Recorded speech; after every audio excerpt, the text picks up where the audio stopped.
पितृपक्ष के दिन पितरों को समर्पित होते हैं। इस दौरान पितरों का श्राद्ध और तर्पण करने का विधान है।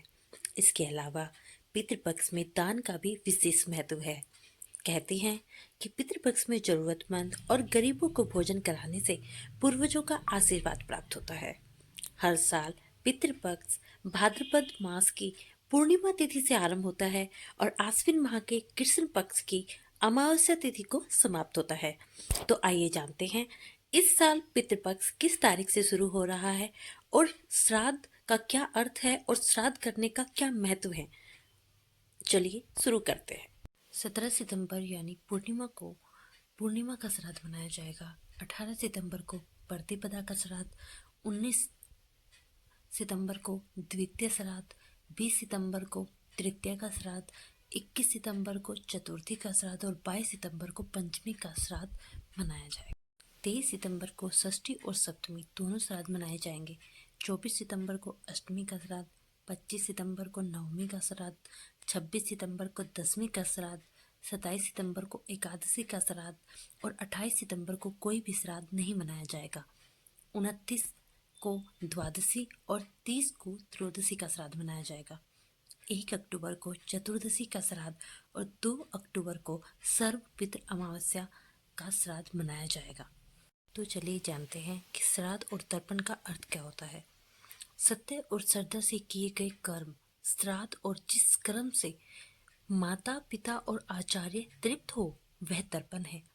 वेदों में श्राद्ध को पितृयज्ञ कहा गया है। यह श्राद्ध तर्पण हमारे पूर्वजों, माता पिता और आचार्य के प्रति सम्मान का भाव है। यह पितृयज्ञ संपन्न होता है संतानोपति और संतान की सही शिक्षा दीक्षा से। इसी से पितृ ऋण भी चुकता होता है।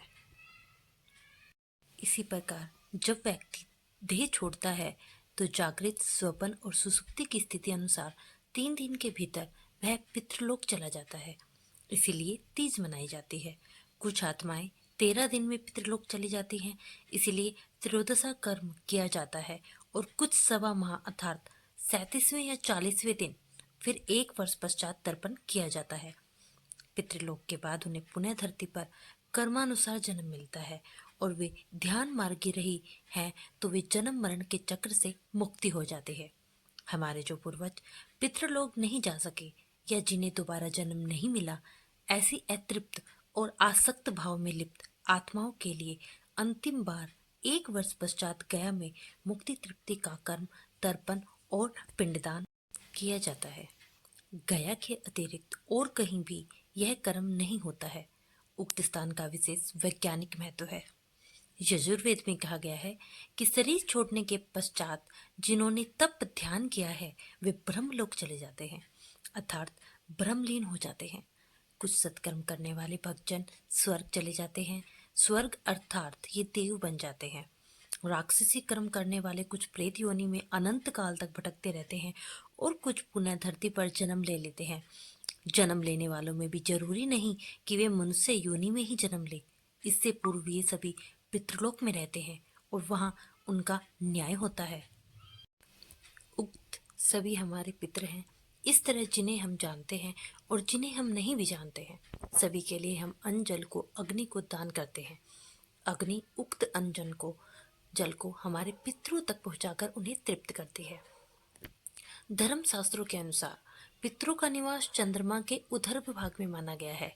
यह आत्माएं मृत्यु के बाद 1 वर्ष से लेकर 100 वर्ष तक मृत्यु और पुनर्जन्म की मध्य की स्थिति में रहते हैं। पितृलोक के श्रेष्ठ पितरों को न्यायदात्री समिति का सदस्य माना जाता है।